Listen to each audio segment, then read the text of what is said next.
Everybody's heard about the Aztecs. Everybody's heard about the Maya. But before the Aztecs and before the Maya, there were a culture who are referred to as the Olmecs. They are some of the most enigmatic monuments ever created by human hands. Carved from basalt and weighing as much as 50 tons, these colossal stone heads have stood for more than 2,000 years, quiet, immovable, and unresolved. How they were made, why they were placed where they were, and what exact role they served are questions that still don't have settled answers. Now, for the first time, researchers have used artificial intelligence to scan several of these heads with an unprecedented level of precision, and the results were not what anyone expected. The analysis highlighted patterns that don't match known tool behavior, hinted at internal structures within the stone, and revealed details that only deepen the mystery. The scans didn't solve the puzzle. They complicated it, suggesting that aspects of their origin may not fit comfortably within the assumptions we've used for decades. The civilization behind the colossal heads. The Olmec civilization emerged in what is now southern Mexico more than 3,000 years ago. They lived along the Gulf Coast, especially in regions that today fall within Veracruz and Tabasco. Evidence of their complex society reaches back to around 1500 BCE. They built ceremonial centers, developed symbolic writing systems, and left monumental works of art. Among their most famous creations are the colossal heads, sculptures carved from basalt, a volcanic rock known for its density and hardness. So far, 17 heads have been discovered. Each depicts a human male with distinct facial features, calm expressions, narrowed eyes, and what appear to be helmet-like headdresses. These sculptures are immense. The tallest rises above 3 meters, and the heaviest exceeds 50 tons. Every head was carved from a single block of basalt. The stone itself was quarried from the Sierra de los Tuxtlas, a mountain range more than 90 kilometers away from major Olmec ceremonial centers. And the logistics are part of what makes the heads so difficult to explain. At the time, there were no beasts of burden in Mesoamerica. The Olmec did not use wheeled carts, and metal tools were not available. Yet they transported massive basalt boulders over long distances, then carved them using stone tools alone. Modern archaeology can propose possibilities, but none fully resolve the problem. Some theories suggest the blocks were moved by raft along rivers. Others propose that hundreds of people dragged them over land using ropes and logs. But physical evidence confirming these exact transport systems has not been found. Carving presents another challenge. Basalt is among the hardest naturally occurring materials. Shaping it without metal would have taken immense time, likely thousands of hours per head, and yet these sculptures are not rough. Their features are clean, their proportions consistent, and their symmetry, especially in the eyes, ears, and mouth, is striking. Many researchers think the heads represent rulers. Others suggest they may have served as guardians or religious symbols. No single interpretation has been proven. The heads weren't the Olmec's only large-scale achievements. They also built massive earthen platforms, carved thrones and altars decorated with mythological scenes, and produced refined jade figurines and ceramics. They developed symbol systems that may represent early writing. But despite all of this, the civilization declined around 400 BCE. Later cultures, including the Maya and the Aztec, built upon ideas that appear connected to Olmec influence, but the Olmec people themselves disappeared as a distinct civilization. Much of what we know comes from what remains above ground and what still lies buried beneath it. These artifacts are the visible traces of an entire society, one of the earliest complex civilizations known anywhere in the world. A monument that doesn't match its time. The colossal heads remain the most famous and most puzzling evidence of Olmec capability. Their scale, detail, and the effort required to create them don't fit neatly with expectations for a pre-metal, pre-wheel society. Some heads show signs of reuse. In several cases, carving marks suggest the stone may have first been shaped as a different monument, possibly a throne or altar, then later reworked into a head. If that is correct, it implies an even older phase of monument building that we have not clearly identified. One head found at a site called La Cobata appears unfinished. Its face is rough, the carving incomplete.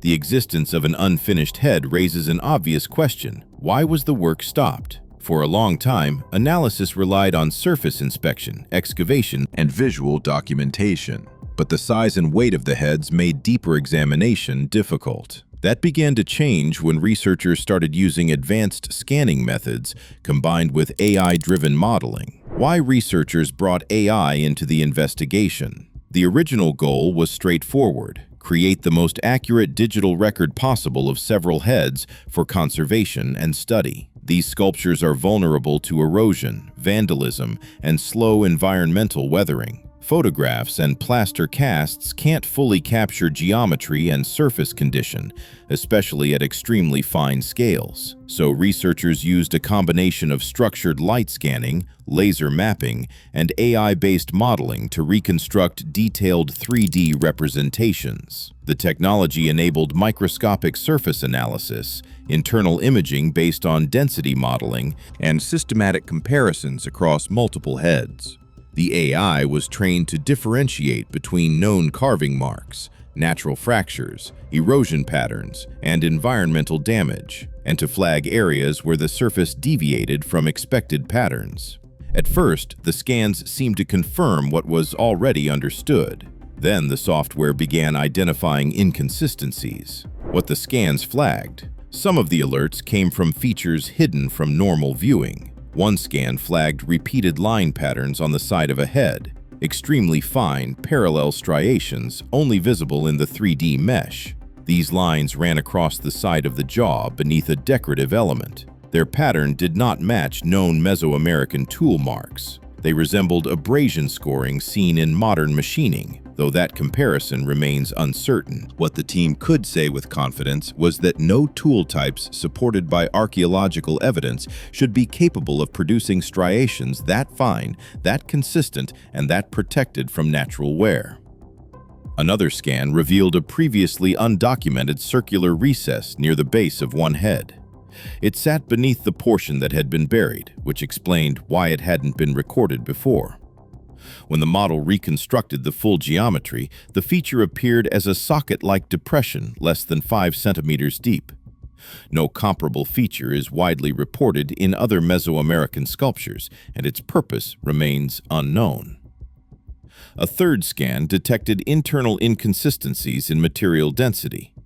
Inside the crown of one head, the stone's density dropped below normal basalt levels within a small enclosed region. Basalt can contain voids created during volcanic cooling, but this shape was more linear than spherical. It resembled a channel or shaft, though the scan could not fully penetrate the stone to confirm its full extent.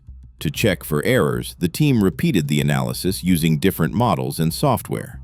The anomalies appeared again. They were not artifacts of the scanning process. As a control, the team scanned a head known to be unfinished, the one at La Cobata. That scan showed expected rough tool marks, incomplete edges, and no comparable anomalies. This reinforced that the AI system was not simply generating patterns where none existed. It behaved as intended. Researchers also used photogrammetry to test for subtle relief changes. By comparing microshadows under different lighting angles, they identified shallow carved lines behind the ears of one sculpture, forming a faint grid-like pattern that was largely invisible to the naked eye. The AI flagged the pattern as statistically unlikely to be random. Another unexpected result came from symmetry analysis. The system measured alignment between facial halves. Most heads showed natural variation, but one had near-perfect bilateral symmetry in the mouth and eyes, more precise than typical hand carving. This did not prove machine use, but it suggested a level of measurement or planning not previously documented in Olmec works. What mattered was not a single odd detail. It was the pattern, multiple anomalies across separate heads. That suggests these sculptures may contain more than surface portraiture. They may reflect layered history, reused stone, or design features not meant for casual viewing. Impossible marks, buried geometry.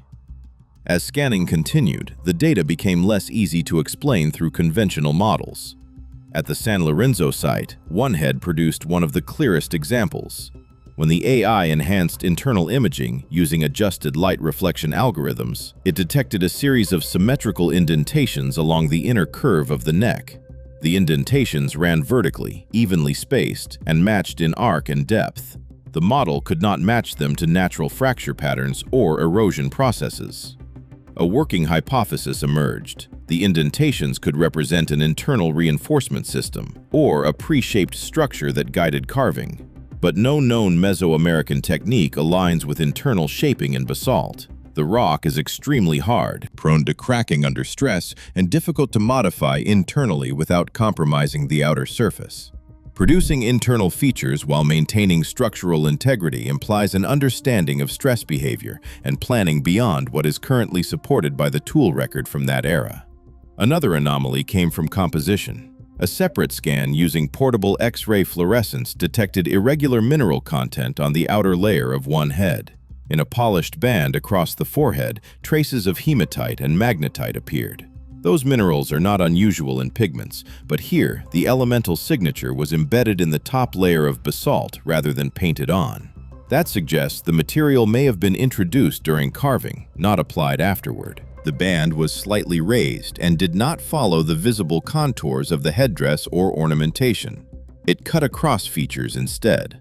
Under AI-enhanced surface analysis, this strip contained fewer microfractures than surrounding areas, and the system flagged it as anomalous. Control samples from the same quarry showed no similar pattern, which argued against a simple natural explanation. In another case, a scan from the back of a head detected a faint recessed spiral. The groove was less than half a millimeter deep, but it ran continuously for nearly a meter and formed 5 full turns expanding outward from a central point near the crown. Olmec art previously studied does not typically include this kind of spiral pattern in this context, especially on a non-visible portion of a sculpture. Spirals appear elsewhere in Mesoamerican symbolism, often associated with water, wind, or time, but its placement here remains unexplained. Some researchers believe at least one head was carved in multiple stages using different tool approaches. That supports the recycling theory, that some heads began as thrones or monuments before being reworked into portrait heads. Reuse could explain certain inconsistencies in geometry and surface finishing, but it does not clearly explain internal marks or hidden spirals. If those features were leftovers from previous forms, one might expect partial removal or erasure. Instead, the anomalies appear intentional and preserved. Material comparisons added another layer. One basalt sample associated with a head showed unusual grain structure. Compared to control samples from known quarry regions, the match was incomplete. Most head basalt is associated with the Tuxtlas range, but this sample contained higher feldspar levels and slightly different magnetic properties. That suggests either an unmapped source area within the range or a more distant origin. What connects these anomalies is that they are largely invisible to unaided observation. Only sub-millimeter digital reconstructions made the patterns detectable. The scans revealed complexity not previously documented, implying either more advanced technique than assumed, a more layered history than recognized, or both. The scans do not suggest anything supernatural. They suggest a sculpture that may have been designed for more than public display. And as scanning expands, the buried design elements appear with increasing frequency, reinforcing that these objects may be more than monuments. What the heads may have been for. The original purpose of the colossal heads has always been debated. Most experts believe they were carved to represent rulers or elites, markers of territory, power, or political memory. That interpretation draws support from the individualized facial features, elaborate headdresses, and placement in central areas of major sites. But the new anomalies, combined with what we already know about how some heads were treated, suggest the possibility of additional roles. At La Venta, 4 heads were discovered buried within a large ceremonial platform. That context does not fit well with simple public display. It suggests intentional burial, sealing or hiding objects that once held significance. They were not discarded, they were deliberately placed out of sight. Some heads showed defacement.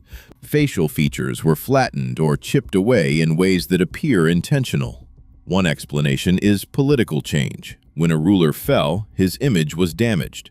Another possibility is that the heads participated in a cycle, created, displayed, buried, and possibly reused. If so, they were not merely statues, they were ritual objects tied to repeated events across generations. AI analysis also identified symmetry patterns consistent with mathematical planning. One head showed near-perfect alignment between the eyes, nose, and mouth at sub-millimeter scale. Precision like this is rare in freehand carving and implies a layout system, possibly templates or modular methods guiding the sculptors. Orientation provides another clue. At least 5 heads face cardinal directions: north, south, east, or west, consistent with Mesoamerican sacred planning.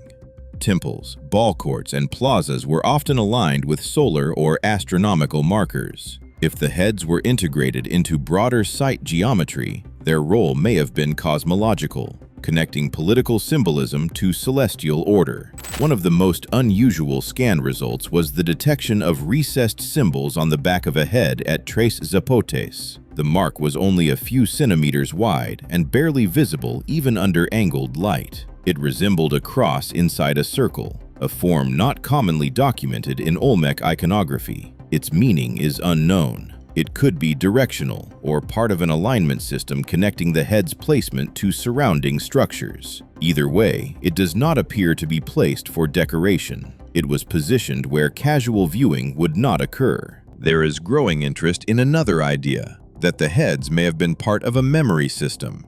In some early societies, monuments stored information through position, scale, and spatial order. If the heads were arranged across ceremonial grounds according to deliberate geometry, their layout could have carried encoded meaning, a spatial archive rather than a static memorial. This idea gains context when compared to other Olmec site planning. Platforms and mounds at San Lorenzo and La Venta show proportional patterns. Some align with river paths. Others appear to reflect solar angles at key points in the year. The heads fit within these alignments, even when buried, suggesting their placement was not random. Evidence for recycling supports multiple functions. At least 3 heads show signs of recarving from older monuments. Tool marks crossing at unusual angles, polishing that overlaps earlier edges, and partially unfinished contours all point toward reuse. One head even appears to retain a throne-like seat feature on the back, now faint due to erosion. If true, the block was shaped more than once. Recycling implies flexibility. These objects could be reshaped, repurposed, and adapted as needs changed, social cycles, power shifts, and ceremonial demands. That is difficult to reconcile with the idea of purely static monuments. None of these interpretations can be confirmed with complete certainty, but the scans reveal features experts had missed for decades. If the heads were only portraits, their construction, reworking, and placement often fail to follow expected patterns. Their scale and orientation resemble sacred infrastructure as much as sculpture. Their surfaces contain details too fine for casual display.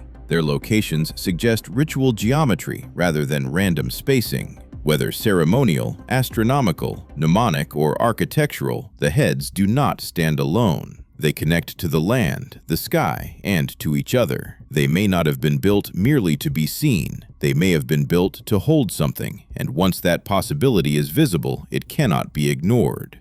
What the technology actually changed. Technology's role here was not to invent a new story, but to reveal details that were previously inaccessible. In the case of the Olmec heads, AI did not deliver a final explanation. Instead, it uncovered a consistent pattern of mismatched details, hidden structures, and inconsistencies that suggest our current model is incomplete. From the beginning, these sculptures challenged expectations. Their weight, scale, and craftsmanship stand out sharply in a context without metal tools, wheeled transport, or extensive written records. For a long time, archaeology treated the mystery as a testament to ingenuity, powerful art, early mastery, but simple in meaning. The new scans complicate that assumption. What the data shows is not one isolated anomaly, but a series of them. In nearly every head scanned, some feature diverged from what was expected. A thin groove buried in stone, a void in the structure, a mineral band that doesn't align with typical patterns. Each anomaly on its own might be explainable. Together, they suggest something broader. The current interpretation is missing pieces. Some of the most striking findings were internal. Density modeling based on laser reflection and surface geometry revealed inconsistencies in multiple heads. One contained a hollow region near the center, long and narrow, like a concealed channel. Another showed internal layering, inconsistent with typical basalt formation. Traditional explanations struggle here. These don't resemble random air pockets. They appear too symmetrical, too isolated. Basalt can develop cracks, bubbles, and stress lines during cooling, but the detected shapes do not match common natural void structures. One scan indicated a clean internal break, a flat surface aligned with the external base. Natural voids rarely form with that kind of alignment. The geometry appears controlled and measured. When results were published in a peer-reviewed archaeology journal, the academic reaction was careful. The authors did not claim anything supernatural. They did not argue for lost high-tech civilizations or advanced machines. They presented the data, described the method, and acknowledged interpretive limits. What followed was increased interest. More research groups requested access to the AI models. Funding requests were submitted for additional scanning, and as more teams applied similar tools, more anomalies appeared. One team identified an etched line under the jaw of a San Lorenzo head.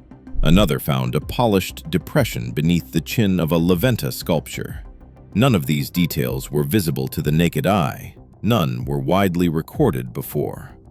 Toolmark analysis raised further questions. In at least one head, the AI flagged patterns that did not match known carving behavior. The surface looked ground rather than pecked or chiseled. Grinding requires abrasion tools and controlled pressure. The Olmec worked abrasives on jade, but applying similar grinding at large scale to basalt would require tool supplies and abrasive materials not clearly documented at known sites. The AI also detected precision symmetry beyond typical hand carving tolerance. In one head, facial alignment deviated less than 2 millimeters across the full width from ear to ear, closer to architectural tolerance than expected sculpture variance. It is unlikely that visual judgment alone could sustain that level of consistency over such scale. The spiral on the recessed back remains unexplained. Its curvature follows a mathematical arc rather than a random decorative stroke. It is hidden on a surface not meant for everyday viewing. Taken together, these details suggest the heads may have encoded something, not writing in the modern sense, but form-based information. The way architecture can preserve meaning through proportion, orientation, and geometry. In many early cultures, knowledge wasn't written. It was embedded in roads, stone placement, and ritual layout. That raises the possibility that the heads are part of a larger system, one we've only begun to map. Orientation, internal structure, and hidden features all point to layered design. What that design was for remains uncertain. It could have been ceremonial, symbolic, practical, or a blend. But the growing pattern suggests it was deliberate. The use of AI does not imply the past is unknowable without machines. It implies our assumptions must evolve. These heads have always been silent. But under structured light, laser mapping, and modeling, they begin to speak through measurable evidence, showing craftsmanship choices we did not anticipate, and suggesting the sculptures may have carried multiple roles, visible and hidden. The Olmec civilization vanished more than 2,000 years ago. Their language, records, and much of daily life are gone. What remains are the structures. The heads are the most powerful among them. Now they are revealing a second layer, not because they changed, but because we finally examined them at the scale where details emerge. The anomalies appear consistent. The data suggests real features that do not fit comfortably within the current timeline of assumed tools and methods. That does not prove anything impossible, but it does show that what we thought we understood may be far more complex. This story is not finished. It is entering a new phase. The scans are now public. The models are being refined. The next step is to re-examine not only the heads, but the land around them. Platforms, buried plazas, and foundations that may still be sealed beneath stone. What else remains hidden? What else have we misread? The heads were never just monuments. They were never just art. They were likely parts of a system. And now, that system is beginning to come into view. What we do with that knowledge will shape what we find next.